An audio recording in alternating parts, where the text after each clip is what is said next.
নমস্কার আমার প্রিয় ইউটিউব পরিবার, তোমরা সবাই কেমন আছো? আশা করছি তোমরা সবাই অনেক ভালো আছো, সুস্থ আছো। আমিও ভালো আছি। আমি সুপ্রিয়া। আমি তোমাদের সবাইকে আমন্ত্রণ জানাই নাসিকের ঘরকন্যার আরেকটি নতুন ব্লগে। যে যে প্রান্ত থেকে আমার ভিডিওটি, আমার ব্লগটি দেখছো, আশা করছি তোমরাও সবাই অনেক ভালো আছো। এখন বাজে বিকেল 4টে। একটু পরেই চলে যাব বাইরে। জানো তো কোথায়? আমার মেয়েকে হসপিটালে নিয়ে যাব, মানে হাত দেখাতে। তোমরা তো জানোই আমার মেয়ের হাতের কি অবস্থা। ওই জন্য আজকে অ্যাপয়েন্টমেন্ট পেয়েছি। এই মোটামুটি 5টা, সাড়ে 5টার দিকে ডাক্তার আসবেন। তা আমরা ওই সময় পৌঁছে যাব। 4টের সময় তো একটু পরেই আমরা বেরিয়ে পড়বো। আমি তো রেডি হয়েই গেছি। এবার আমার মেয়েটিকে রেডি করাচ্ছি। ওর গায়ে জানো তো কোনো জামাই পরানো যাচ্ছে না। আমার এক বান্ধবী, সে নিজে তৈরি করেছে এরকম ধরনের দুটো জামা। তোমরা নিশ্চয়ই প্রতিটি ব্লগে দেখো। আর ঘরে যা জামা আছে ও কোনো কিছুই পরতে পারছে না। যথারীতি এই পরেই কিন্তু ওকে নিয়ে যেতে হবে।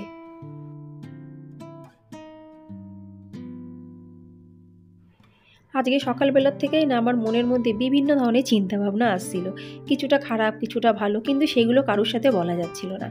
কেন কি, নিজের মনের চিন্তা তুমি যদি কারোর সাথে শেয়ার করো তাহলে সেটা কিন্তু বাড়ে। আমার মতে সেটাই। ওই জন্য ভালো কিছু আমরা কিন্তু কারোর সাথে শেয়ার করতে পারি, কিন্তু মনের দুঃখ কষ্ট যদি কারোর সাথে শেয়ার করি সেটা কিন্তু আরও বেড়ে যায়। আমি কথাটা ঠিক বললাম কি ভুল বললাম অবশ্যই আমাকে কমেন্টসে জানিও। আর এটা কিন্তু সম্পূর্ণ আমার নিজস্ব মতামত। ভালো কোনো কিছু যদি আমরা শেয়ার করি সেটা বাড়ে, কিন্তু খারাপ কোনো কিছু যদি শেয়ার করি না, সেই কষ্টটা নিজেদেরই হয়। ওই জন্য মনের কথা মনের মধ্যে রাখছি আর বারবার ভাবছি আজকে যেন ডাক্তারখানায় গিয়ে কোনো কিছু ভালো খবর পাই। ভালোই হয়েছে, আমার বড় মেয়েটি স্কুল থেকে চলে এসে তাড়াহুড়ো করে আমি ওকে খাইয়ে দিলাম। তারপরে যে বাসনপত্র ছিল, একটু বাসন টাসন সব কিছু মেজে মুজে কিন্তু এই যে বেরিয়ে পড়লাম। একটু দেরি হয়ে গেল। 4টের সময় বেরোনোর কথা ছিল, আমার দোষেই একটু দেরি হয়ে গেল। মোটামুটি 4টে এখন 20-25, আর চলে আসলাম আমরা হসপিটালে।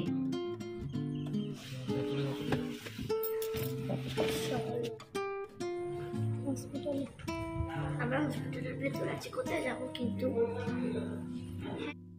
হসপিটালটা কিন্তু বিশাল বড়। আর এই যে এখন সামনে বসে আছি, এক্স-রে হবে, সেই রিপোর্ট নিয়ে যাব আমরা হাড়ের ডাক্তারের কাছে।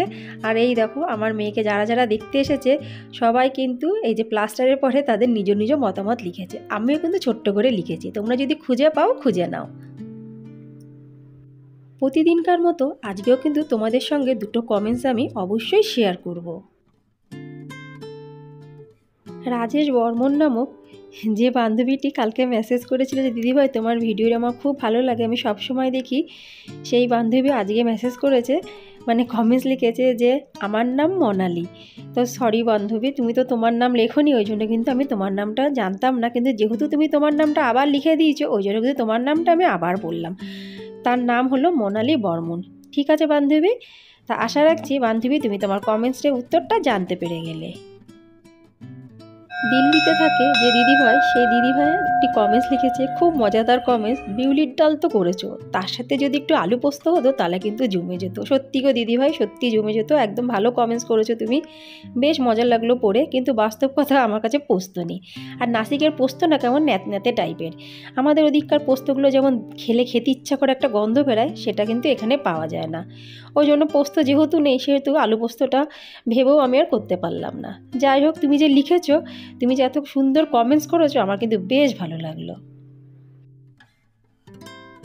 মেয়েকে ডাক্তার দেখানো হয়ে গেল, তারপরে সেখান থেকে মন্দিরে আসলাম, তারপরে চা খেতে বসলাম। এবার আমরা যাচ্ছি ডিমার্টের উদ্দেশ্যে। কেন কি এই মাসে তো গ্রসারি তোলাই হয়নি। এই এদিক ওদিক করতে করতে মাথায় বিভিন্ন ধরনের চিন্তাভাবনা থাকার জন্য না সে গ্রসারি তোলার কথা ভুলেই গেছিলাম। আর এখন মাসের শেষ, বেশি আর নেব না, যতটুকু প্রয়োজন ঠিক ততটুকুই নেব। ওই জন্য আমরা 3জন মিলে চলে আসলাম গ্রসারি নিতে। বড় মেয়ে তো বাড়িতেই আছে, ও এখন খেলছে, স্কেটিং করতে যাবে একটু পরে। ওই জন্য আমি ভাবলাম ওর কাছে একবার জিজ্ঞাসা করি নি, তাহলে ও আমাকে বলে দিল যে ওর খাবারের জিনিস কী কী লাগবে। এই দেখো সবার লাস্টে নিলাম পপকর্ন, মানে ভুট্টা টাইপের, ফ্যামিলি প্যাক, 30 টাকা। দারুণ লাগে খেতে, আর একদম পুরো গরম গরম তাজা থাকে, বেশ ভালো লাগে খেতে। আর বেশি একটা তো মুদির মাল না। চলো তোমাদের কিন্তু কালকের ব্লগে কী কী মুদির মাল নিচ্ছে দেখাবো। আজকে বাড়ি গিয়ে আর ইচ্ছা হবে না যে মুদির মালগুলো তোমাদের সাথে আমি শেয়ার করি।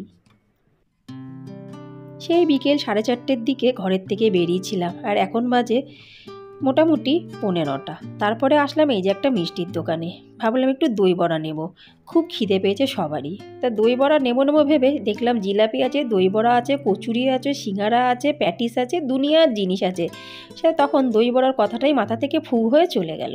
তা ভাবলাম না, এখন আর দই বড়া খেলে রাতের আর খাওয়া হবে না। বিউলির ডাল বানিয়েছি, আমার খুব পছন্দের জিনিস, এই যদি আমি এখন দই বড়া খেতে যাই তাহলে আর আমার খাওয়া হবে না। যাই হোক, মেয়েদের জন্য একটু খাবার দাবার প্যাক করে নিলাম, তারপরে চলে আসলাম ঘরে। যেই ঘরে এসেছি দেখতে পাচ্ছ আমার মাথাটার মধ্যে না টন টন করে যন্ত্রণা করছে, যেমন ঘড়ির কাঁটা বাজে সেমনভাবে মাথাটার মধ্যে যন্ত্রণা করছে, জানি না কেন। ভাবলাম যে না, ঘরের একবার তৈরি করা চা না খেলে তাহলে মাথা যন্ত্রণাটা কমবে না। ওই জন্য ফটাফট সমস্ত ঘরের জানলাগুলো পর্দাগুলো লাগিয়ে দিলাম, আর এই যে ঘরের দরজাটা পুরোপুরিভাবে খুলে দিলাম। এতক্ষণ ধরে বন্ধ ছিল তো, বাইরের হাওয়া বাতাস আসলে একটু ভালো লাগবে।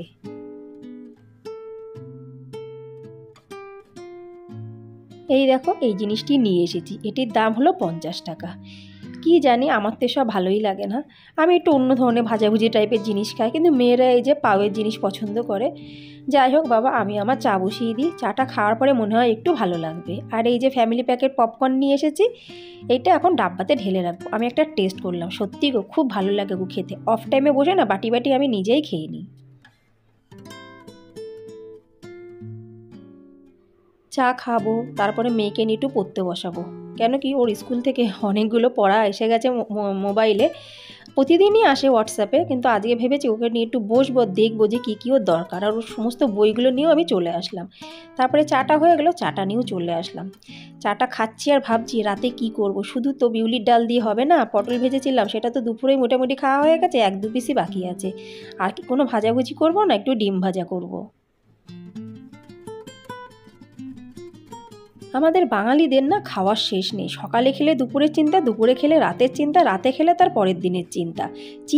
খাওয়ার চিন্তাটা অটোমেটিক কিন্তু মাথার মধ্যে ঘোরে। রাত অনেকটা হয়ে গেল, পড়ানোও আমার হয়ে গেছে, এখন তরকারি গরম করতে নিয়ে আসলাম। না, এখন আর কিছু করব না, ডিমটা আর ভাজবো না। যতই যা করি না কেন, খাওয়ার আর শেষ হয় না, যা আছে তাই গরম টরম করে আমরা খেয়ে নিই। আজকের ব্লগটি কেমন লাগলো বন্ধুরা, অবশ্যই কিন্তু আমাকে কমেন্টসে জানিও। এই দেখো, আমি কিন্তু বিউলির ডালটা গরম করতে চলে আসলাম। আর কালকে না মাছের ঝোলে 3 পিস মাছ ছিল, ভাবলাম ওই 3 পিস হয়ে যাবে। কি জানি, মাছের ঝোলটা যে গরম করতে বসালাম, দেখলাম মাছের ঝোলটা পুরো টক হয়ে গেছে। একেই বলা হয় কপালের নাম গোপাল। তাও আমি রাতে কিছু করব না, যা আছে ওই দিয়েই খাওয়া দাওয়া হয়ে যাবে। আম আছে, দুধ আছে, দরকার পড়লে তাই সবাই মিলে খাবে। আর ইচ্ছা করছে না গো, চা খাওয়ার পরে একটু তো মাথা যন্ত্রণা কমলো, কিন্তু যে একটা স্বাভাবিক মনোভাব, একটা ফ্রেশনেস, সেটা কিন্তু আসছে না। সেই সকালবেলার থেকে সেই কানারাতে উঠে কাজ করে চলেছে, আজ তো এক ফোঁটা বসার আমি সময়ও পাইনি। আর এই দেখো, এবার কিন্তু আমি সবাইকে খাওয়া দাওয়া দিয়ে দিলাম, আমাদের 4 জনের খাওয়া দাওয়া হয়ে গেল। তারপরে এই যে বাসনের পাহাড়, এইগুলো এখন আমি ঘষতে বসবো। পুরো রান্নাঘর পরিষ্কার যদি আমি না করি না, আমার জন্য রাতের ঘুমই আসে না। তো আজ এই পর্যন্ত, আশা রাখছি বন্ধুরা আজকের ব্লগটি অবশ্যই তোমাদের ভালো লাগবে। ভালো লাগলে লাইক, সাবস্ক্রাইব, শেয়ার, কমেন্টস করে কিন্তু অবশ্যই আমার পাশে থেকো। আর বড়দের আশীর্বাদ, সহযোগিতা, সাপোর্ট ছাড়া আমি কিন্তু কিছুই করতে পারবো না। তারপরে এই যে একটু মোবাইলে হোয়াটসঅ্যাপটা, সারাদিনের টাইম পাইনি, এবার একটু চেক করতে বসলাম। রাত্রে কিন্তু অনেক বেজে গেছে, অনেক মানে অনেক। তোমাদের দেখাচ্ছি এখন ঘড়িতে কটা বাজে, চলো গিয়ে দেখাচ্ছি। তাহলে এখন এই পর্যন্তই, আবার তোমাদের সঙ্গে দেখা হবে পরবর্তী ব্লগে। ততক্ষণের জন্য নমস্কার বন্ধুরা, নমস্কার।